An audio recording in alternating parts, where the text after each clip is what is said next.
آج مجھے کسی نے فون کیا اور اچھے خاصے ایک ساتھی نے جو لیکچرار اور پروفیسر ہے اس نے مجھے فون کیا کہ ساتھی نشہ بھی کرتے ہیں اور وہ شیشہ والا نشہ بھی کرتے ہیں اور شراب کی بوتل بھی چڑھاتے ہیں لیکن روزے بھی رکھتے ہیں، کیا ان کا روزہ ہوگا نہیں ہوگا؟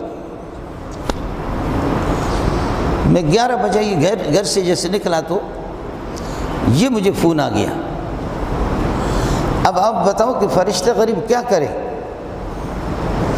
وہ آپ کے لیے کیا لکھیں کہ ادھر ہم شراب بھی پی رہے ہیں، ادھر روزے بھی رکھ رہے ہیں، ادھر شراب بھی پی رہے ہیں اور ادھر نماز بھی پڑھ رہے ہیں۔ تو پوچھ رہے ہیں کہ مولوی صاحب ساتھی شراب بھی پی رہے، روزے بھی رکھ رہے، نماز بھی پڑھ رہے ہیں، اور وہ شیشہ والا جو آج کل نشے والا جو نشہ آیا ہوا ہے وہ بھی پی رہے ہیں اور روزہ رکھ رہے ہیں۔ اب مولوی بھی حیران ہے کہ اس کو کیا جواب دے دے۔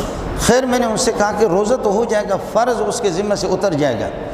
اگر کوئی آدمی شراب کی بوتل چڑھا لیتا ہے پھر اس کے بعد اپنے منہ کو دھو لیتا ہے، کچھ کر لیتا ہے، جا کر کے نماز پڑھ لیتا ہے، فرض اس کے ذمہ سے اتر جائے گی، فرض اتر جائے گی۔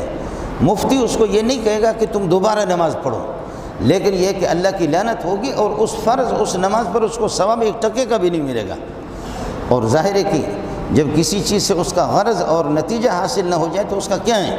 شادی آدمی کرتا ہے کسی مقصد کے لیے، وہ مقصد حاصل نہ ہو، آدمی مزدوری کرتا ہے 4 پیسوں کے لیے، اس کے کوئی مقصد ہی ہوتا ہے، پانی پیتا پیاس کو ختم کرنے کے لیے اس کا مقصد ہوتا ہے، کھانا کھاتا ہے اس کا مقصد ہوتا ہے بھوک ختم کرنے کے لیے، بدن میں طاقت اور تقویت آ جانے کے لیے۔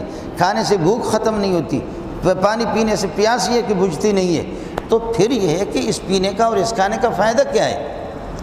جب میں نماز پڑھ رہا ہوں، روزہ بھی رکھ رہا ہوں، لیکن میری نماز پر اللہ کی خوشنودی حاصل نہیں ہو رہی، اللہ کی رضامندی حاصل نہیں ہو رہی، اس پر اجر و ثواب مرتب نہیں ہو رہا، تو اس نماز کا فائدہ کیا ہو گیا؟